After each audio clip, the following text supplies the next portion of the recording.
বৌদি 10 টাকা দিবে, ভগবান তোমার ভালো করবে। ভগবান আমার ভালো করবে? হ্যাঁ গো, ভগবান তোমার ভালো করবে।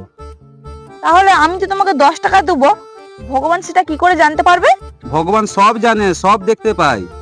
ভগবান সব দেখতে পায়? হ্যাঁ গো, সব দেখতে পাই। তাহলে ভগবান আমাকে এখন দেখতে পাচ্ছে? হ্যাঁ, ভগবান তোমাকে 24 ঘন্টা দেখছে। 24 ঘন্টা দেখছে? তার মানে আমি যে আমার বরের পকেট থেকে টাকা চুরি করে শপিং করতে যাচ্ছি, ভগবান সেটাও দেখে ফেলছে। হ্যাঁ। এবার কি হবে? ভগবান আমার বরকে সব বলে দিবেনি তো? আরে দূর, তুমি পয়সা দিবে কিনা বলো তো? আরে আস্তে দাদা আস্তে, ভগবান সব দেখছে। বলছি, ভগবান কি শুধু দেখতে পায় নাকি সব শুনতেও পায়? আরে শুনতেও পায়। এ বাবা, তাহলে এবার কি হবে? আমি যে কুটবুদ্ধি দিয়ে দিয়ে লোকের সংসার ভাঙাই, ভগবান যদি এটা শুনতে পায়, তাহলে কি আমাকে নরকে পাঠাবে? তুমি না আমাকে পয়সা দাও, তাহলে তুমি স্বর্গে যাবে।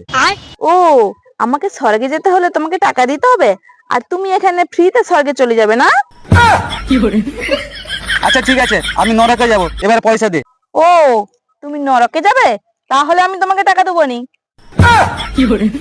কেন, আবার কি হলো?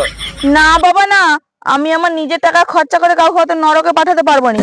আমি তোমাকে টাকা দিতে পারবো নি। হেট, যা, তোকে টাকা পয়সা দিতে হবে নি। আরে শোনো শোনো শোনো শোনো, এদিকে আসো।